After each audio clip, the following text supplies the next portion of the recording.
Ted, I know it's very difficult, but what was Barbara Olson's last words to you? And did you learn what were the last moments for her, what happened on American Airlines Flight 77? Yeah, it's very difficult, even today, to talk about. I did, my daughter's here tonight, and she lives down next to the World Trade Center, where the World Trade Center was, and I visited for the first time the museum.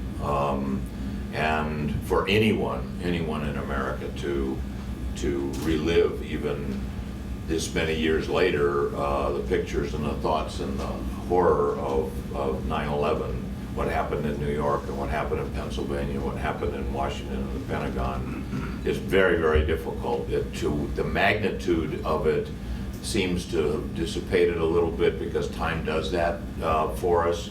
But when you think about it and look at the awful tangled wreckage and those destroyed fire trucks that those men were wearing, and look at the stairs that people were getting out, and all of those things is very, very difficult, but it's something that we need to do again and again to remind ourselves to make sure that we never forget.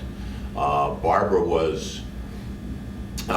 had changed her flight because that September 11, unfortunately, was my birthday, and so she changed her flight to be there the night before, and so she got on this flight from Dulles Airport to Los Angeles. She was going to be on the Bill Maher show that night. And when the news came in, I was in the Justice Department, the Solicitor General's office. My secretary rushed in, and we turned on the television set, and we saw the film that was coming in over the networks of the first plane that crashed into the World Trade Center, and then the second, and I can't remember the exact sequence, but somewhere around 9:15 or something like that, my secretary rushed in and said, "Barbara's on the phone." I don't know how Barbara managed to make her cell phone work, or make the cell phones. In those days you could make phone calls, but they were up in the air, and I had worried as soon as I saw this tragedy unfolding that maybe Barbara's flight was one of the ones that had been flown into the World Trade Center. And so when my secretary said she was on the phone, I thought, oh my God, Barbara's okay. That isn't what's happening. And then she got on the phone and she told me that their plane had been hijacked and that all the passengers had been moved to the back of the airplane. And she asked me, what should I do, or what can I do? Barbara's a fighter, and she was not going to go easily.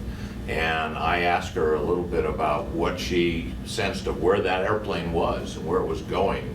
And the phone was cut off, and then a short while later, she somehow managed to get through again, calling collect to the Justice Department of the United States, and got through to my office. That's the kind of resourceful person she was. And we had another conversation. I had to tell her what I already knew, which is the two airplanes had been crashed into the World Trade Center, so I had to tell her what she obviously was able to process, what was in the cards for her. So it was very difficult. The conversations were very short. I wrote a piece about this afterwards, about how Barbara was a quintessential American, a blonde Catholic girl that was raised in Texas, that became a professional ballerina for a while, and then paid her way through a Jewish law school here in New York, and Cardozo, predominantly Jewish, and a sort of a right-wing Republican at a left-wing school and so forth.